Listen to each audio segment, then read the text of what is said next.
Hello, everyone. Welcome back to Sports Khabri. I am absolutely thrilled to be doing this podcast today because we've got with us the father and son duo, Pawan and Sumedh Patodia, the co-owners of the Kolkata Thunderbolts, of course, franchise of the Prime Volleyball League. Before we start off and start talking volleyball, I want to ask you, both of you all, how you're doing.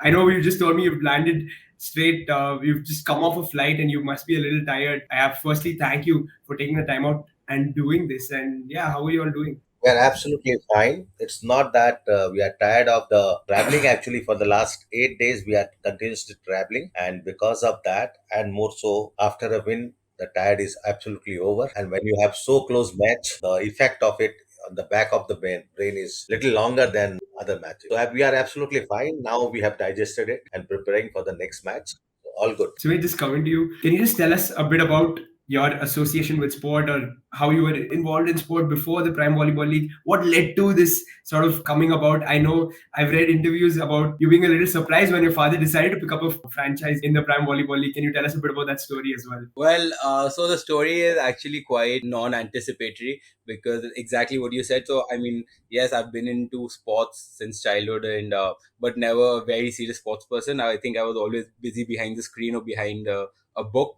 But while I was doing my MBA at Ahmedabad, and I was actually getting quite serious about squash. One random day, I get a phone call from my father that he's now the owner and chairman of volleyball franchise, and it completely blew my mind because our family had not had any prior serious relations with sports as such. And this whole concept was happening for the first time in India, where it's a private league, and we're also the league owners, and the group of people who are going to be running this along with my father seemed like a very impressive bunch, and just names I'd heard through the grapevines and in news articles. I'll give you the smallest example, right? And I actually haven't told anyone this story before. When I was, I think, 14 years old, and I'd gone to ITC. This was the early IPL days when the players in Calcutta used to say at ITC, the old ITC. And always used to go there before the match and try and get some autographs of some of the players and some of the eminent personalities. And one of the people I actually to this day have an autograph from is Joy Bhattacharya, who is now the Okay, okay. CEO of the very league that my father owns a team in, and I work with him on a daily basis. And that's just how it is. So it's life is very unexpected, and I was very unconvinced of this even when he bought the team. I'll be absolutely candid, honest about that. But the first time when I reached there for the auction, I think it was the 12th of December 21, it just completely blew my mind. It was extremely overwhelming. And some, I think, 40-50,000 people had tuned in to the Facebook live stream to see what is happening with the auction and stuff like that. So that is when I started realizing that okay, this is very serious, and it's that has made a great decision, and we've just been going on from there. Yeah. Yeah, it's actually lovely to hear because these stories in sport are so, you start as a kid, you like you mentioned, you got Joy Bhattacharya, you met him when you were 14, and yeah, Is now I call him 10 times a day now, and I actually forgot about the story, right, until a board meeting, I think, earlier this year.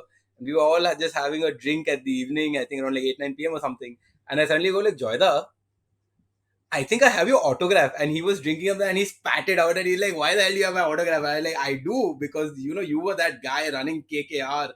And like, of course, that was the home team, and like, everybody's pride and glory. So that's the circle. this is absolutely incredible. Also, of course, the team saw early success. You won the first edition of the competition. Of course, when a team is associated with winning, it almost becomes second nature to expect the team to perform the same way season after season. We've seen that with serial winners across multiple franchise tournaments. So, what are the expectations from fans from the Kolkata Thunderbolts? See, as rightly said by you, sometimes, after winning early winnings of first two tournaments or first tournament championship, second tournament table topper, your expectations and fans' expectations from the team are very, very high. Every time we are losing the match in season three, at least I get hundreds and thousands of messages across the globe from Dubai, from Abu Dhabi, from Singapore, from Malaysia, that sir, we are really shocked by the performance. This should not have happened. Calcutta Thunderbolt, how can they lose? But ultimately, it is sports, and sometimes the injuries to the players, the internal injuries to the players, play a very fatal role because right from the tournament, the first match, Our attacker Rahul, he got hurt in the first set itself, and our main blocker Praful was also not doing well. But sometimes the things do not go your way. But if you really ask me, I have not given up the hopes so far, and I'll come to the expectations of the fans of Calcutta Thunderbolt. But I would like to answer your question also. What is my background? How I came into sports and why I came into the sports.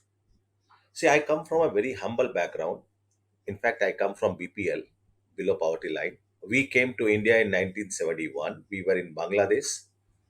I was born in Calcutta, but my parents were staying there. But in Pakistan War of 1971, we had to come to India to take asylum. And we are one of the filthy rich people in Bangladesh. But when you take asylum, you go to BPL. So from BPL, I did my chartered accountancy. I did my MCOM. I wanted to become a professor, but then I joined the industry. I worked for a plywood industry for a long time. I became the CEO in 2 years. Eventually, I owned a couple of plywood industries because plywood industry went through a massive turmoil in 1996 when Supreme Court decided on 12th of December 1996 to close down all the plywood industries across India. So that is the time, there was an opportunity for all the factories on the port areas. So I took couple of factories from my previous employer because he was not in a position to run those factories. And luck favored me. I became a very successful entrepreneur, industrialist. After COVID, when I was thinking of taking a retirement, suddenly this proposal came to me from my current partner, Mr. Vineet Bhandari. And I remember the day he asked me, it was just after Diwali Pujan. I got up, he came to my office. He said, why not a volleyball team? I said, are you crazy? Who knows volleyball? और मैं इसमें फंसा only because of Joy Bhattacharya name. He said, you know who is CEO? Joy Bhattacharya. I said, Joy मतलब KKR? He said, yes. I said, let's go and take one. जैसे सब्जी खरीदने जाते हैं ना, let's go and take one. And we went to Delhi. Joy said, you are rather early for the next season because in 20 days we have auction. आपकी family में किसी ने वॉलीबॉल खेला है? मुझे सब वॉलीबॉल होता कैसा वो भी नहीं मालूम, लेकिन मैनेजमेंट आता है. I can run, don't worry. But he said, he was very blunt man. He said, Mr. Patodia, you're rather early for the next season. Thank you very much. We'll meet again.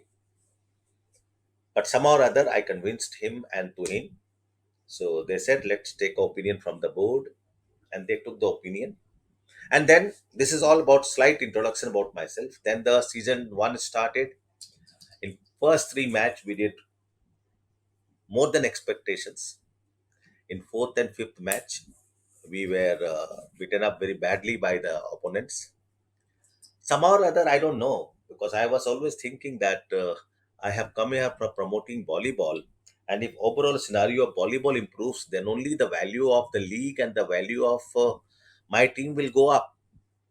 So I don't know what came to my mind. I started wearing jersey of each team playing after me and supporting them along with their owners. And this hit the sentiments of my players that because we lost, our sir has started supporting other team, and they were devastated, and they were not ready to listen to any this thing excuse or anything. Then I showed them one Vijay Deverakonda dance where he's throwing away 9 jackets. So I said, this is the dance we are going to do after winning the tournament. So I just converted the story into this thing that no, think on a macro level. We have to, if all of us collectively work for first 2 season or 3 season for promotion of volleyball, then only volleyball will go up. And after 2 years or 3 years, we should have the rivalry on the court. But beyond court, there is no need of rivalry. Luck prevailed us, and we became the champion. And the biggest victory from volleyball to me, if you ask me, my son, who had already decided to take the job in Bain and Company, and in spite of my trying to convince him to come home and look after family business, he was adamant. But suddenly, after taking volleyball, I don't know, he decided that he will not join Ben and Company, and he came to Calcutta to support me. And I say it on your channel. I did not expect that in 2 seasons, the volleyball will become so big. There'll be so much of offline back office work, so much of work. Matlab, if I had to do it alone today, perhaps 20 hours or 24 hours a day would have been not sufficient, because definitely when you grow old, your capacity, your execution, though I still feel I'm 30, but when it comes to reality, you cannot execute. So I'm very lucky that way that Sumit took over everything from me, and he's doing quite well. And as far as performance of the team, what made me take this team, there was two factors. One, I always used to feel, why should only cricket prevail in our country when it is not a part of Olympic also? Number two, somehow or other, I was thinking that if Modi ji becomes continue to become the prime minister, a day will come when he will start promoting all the sports, and he will make sure that if India has to become a very developed country, then India has to get many more medals into Olympics. And look now, Khelo India has taken such a gigantic shape that even last week, 2 weeks back, when I was in Chennai, not a single hotel was ready to give me a room because all the rooms were occupied by the officers of Khelo India. So, with this kind of schemes launched by government and the state governments, obviously all the sports goes up. And of course, I had the knowledge that the volleyball is the second most popular and played game all over the world, and still it is third most popular game after cricket and football in India. So I had this feeling that if proper efforts are made, then this game will pick up very fast. And see, in 2 years, from season one to season three, I do not know viewership, I do not know other things, but I know one thing: on road, out of 10 people, 2 people recognizes you. You are Mr. Patodia, Calcutta Thunderbolt, if I mistake not. That is not they are recognizing Patodia, that is they are recognizing Calcutta Thunderbolt, a volleyball franchisee. And I'm very happy with my decision. Sometimes the decision goes wrong, but this one proved to be correct. And if everything goes well, all the franchise of Prime Volleyball will be remembered for years for promoting volleyball in this country. I really hope that we sort of take up these niche sports, even fans, people who watch. And volleyball is such an enthralling sport, even to watch. I absolutely love watching Ashwal Rai in action. I got to see him recently represent India as well, so it's been wonderful. Sumedh, your dad spoke about you coming back, and I think that's just the magic of sport, isn't it? But I'm sure there have been challenges, and I'm sure it has. There have been a few works in the spanner, and spanners in the work. So, can you talk to us about the challenges with regards to sponsorships and the business side of managing a franchise in the Prime Volleyball League? Talking about the problems, oh my god, they are way more than I can even count. On a daily basis, I'm woken up by a phone call or by messages that something has gone awry, and they need my help in fixing it. So I think that is something that I signed up for. Dad was rather generous in describing me and my contribution to the team, but he still sits as the guiding superpower that he is in management. Talking about sponsorship, see, I think the biggest concern for us is of convincing people that the problem is that people don't advertise in this market just based on sheer numbers. See, at the end of the day, there's a cost benefit analysis. You spend 100 rupees, you got benefit worth 300 rupees, 400 rupees, that's it, right? That's your media ROI evaluation. The problem is that more than half of the decisions that happen in sports sponsorships don't happen on these numbers. They happen more based on sentiment. Like, let's suppose you have a legacy of family football patronage. You're a Bengali man, you run a multi-million dollar company now, and you have a family patronage towards football.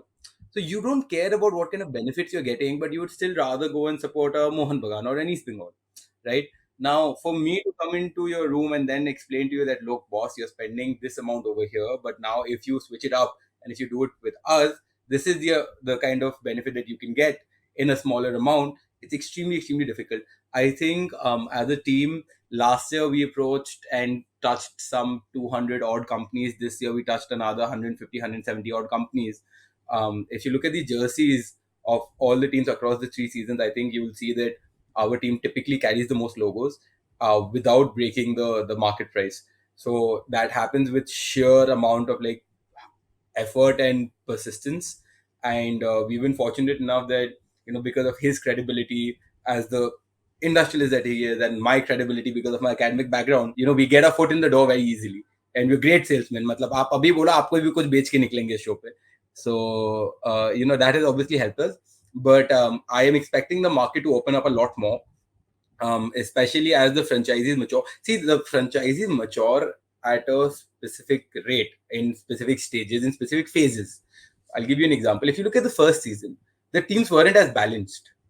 There were certain franchises who were much stronger than the others because all the team owners were not so used to making a balanced team, right?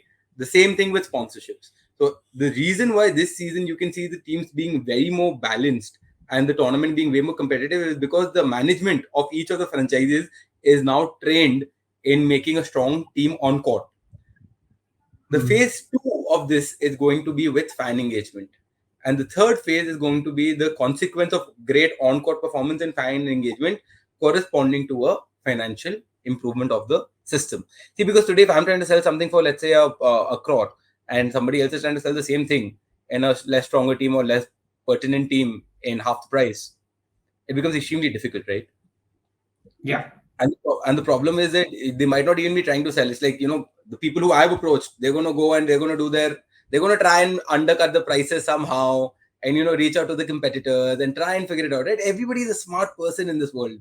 Nobody is stupid in the corporate world. I will add a couple of lines here. See, I think the biggest hurdle is timing of the tournament. This tournament typically happens in February and March when most of the corporates they are exhausted with their marketing budget. When you reach them, approach them in the month of December, 80% says, sir, we have no funds available, no budget available for the month of February or March. We have exhausted our budget. That's one very difficult side of this.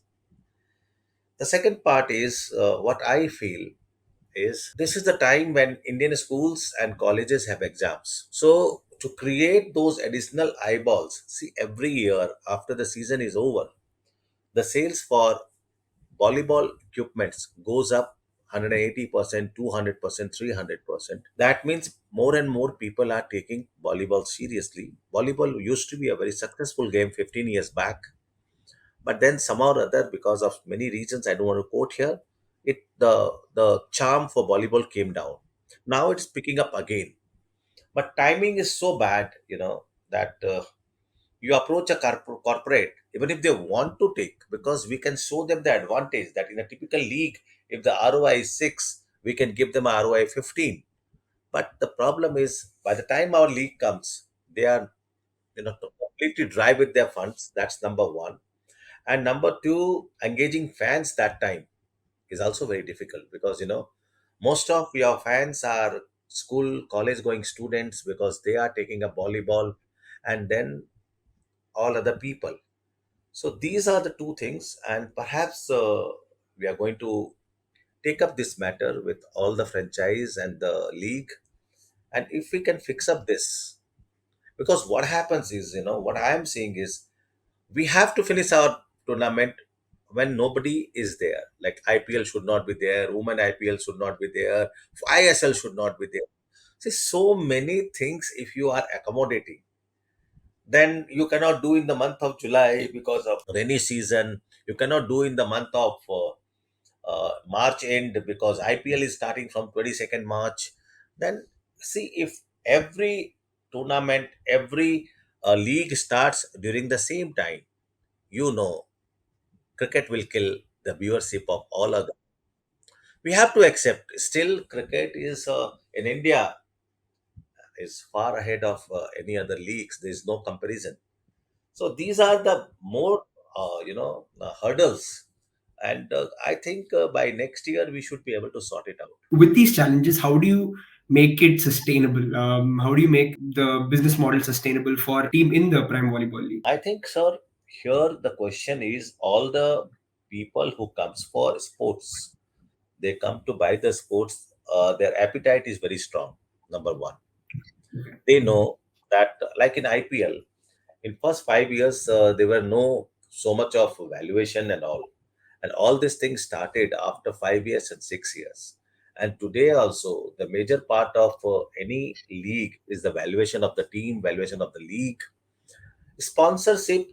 is good enough to meet the expenses of the league, but it is not good enough to create a value for you or create an enthusiasm for you, because on that you can never calculate the ROI. You When you buy a franchise of any sports, I think there has to be three principles to be followed. You should have a deep pocket, number one. Yeah. Number two, your patience level has to be very, very high compared to any startup. We compare this with a startup only.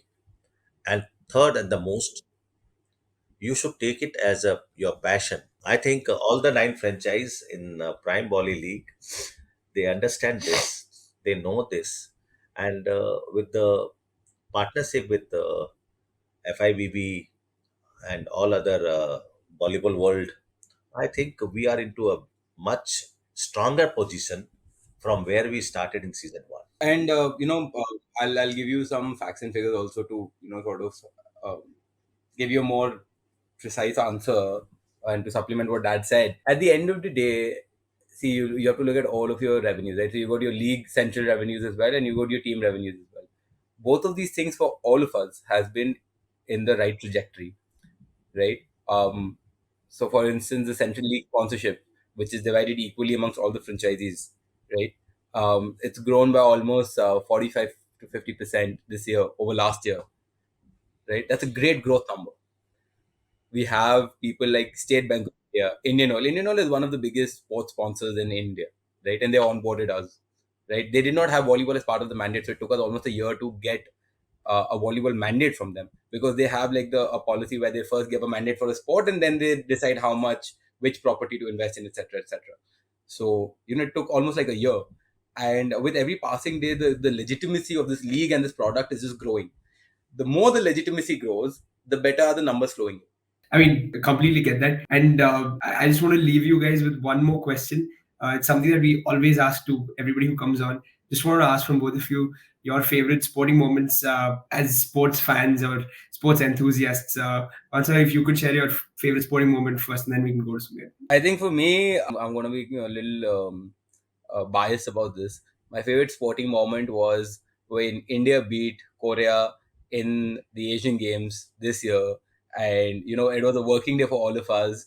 And three of my players, right, Hari, Ashwal, Vinny, they were all on court. And Korea is a great, great team. Like in the Asian Championship, they were bronze last year, and we weren't even top 10. We were like, I think 22 or something like that. I didn't even know there were 22 countries in the Asian Games. And that match was so riveting, and these boys just did phenomenally well.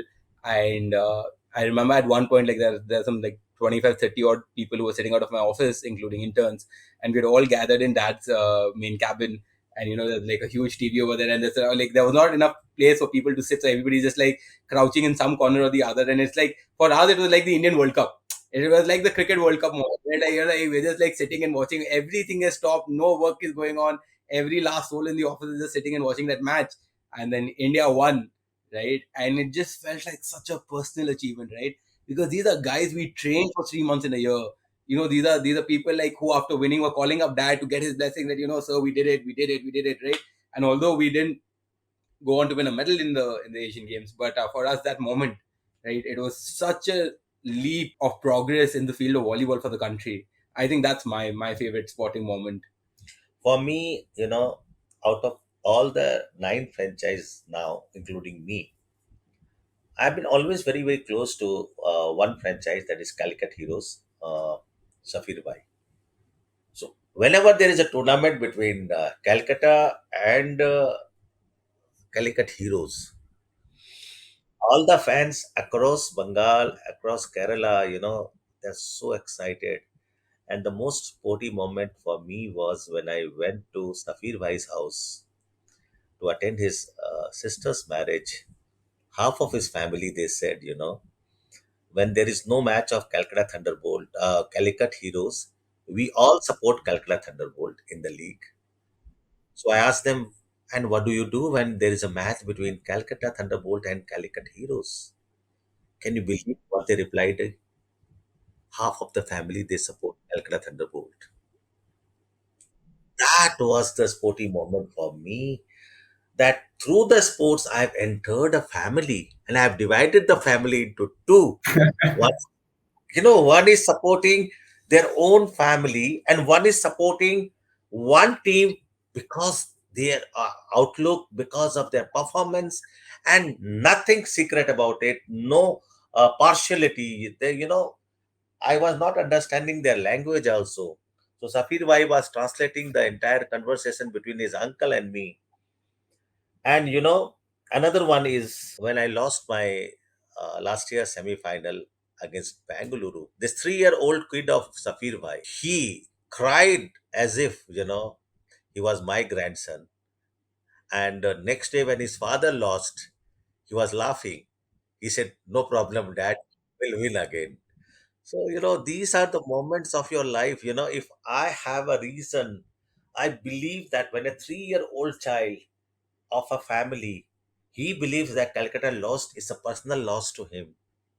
And when the eldest member of his family, he feels that I am going to support Calcutta Thunderbolt today, irrespective of the fact that my nephew's team is playing for Calicut Heroes, whom I have supported until now in my career, and they support Calcutta Thunderbolt, I think my purpose of taking a sports team is achieved. Absolutely, I think that's probably the best way to end this interview and this podcast, because that is, again, like I already said, I think magic of sport has been absolutely lovely speaking to And both of the you. best part is Um, this boy calls me Patodi. He doesn't call me okay, Pawon. okay, okay. So last year I won a jersey where I've written on the back of my jersey Patodi, and I sent this message to Safir Bhai. Okay, this is for your son Safir Bhai. So these are the moments of your life. Winning, losing, all these are different. But within the same family, when a 3-year-old son, he supports you. Like day for yesterday, Safir Bhai called me. My son is missing you, sir. I could not attend the second match. My son is missing you, and he is making so much of a problem for us that why Pawan Patodi is not coming for the tournaments. So, Mr. Patodia, you must come. When a 3-year child becomes your fan and so deadly fan, and when his grandfather also becomes your fan, leaving the heritage, this is a family tradition of supporting own home team. That is the moment you realize that yes, if not money, I've at least made my places in the hearts of people of other states other than my own hometown. And that is I call, because I don't play game. I don't I'm not a coach too. I'm just another sports owner of a franchise. And if people love me this much, that because of me they support my team, because of me the child on the in the house, he cries when I lose. I think that is the moment of your life. This cannot be bought by millions and billions of rupees. I think that just sums up sport, I think, in general so well, that you can't buy these moments. They just happen, and it's absolutely incredible. Yeah, being a sports fan myself, I know, Sumedh, you spoke about India beating South Korea. I was with my parents, watched that entirely. It was absolutely incredible. But yeah, I think, again, I just want to thank you guys. This was absolutely lovely for joining us and giving us your time. And I wish the Kolkata Thunderbolts all the best, and I hope there's another title incoming for y'all. Thank you so much. Thank you, Rahul. Thank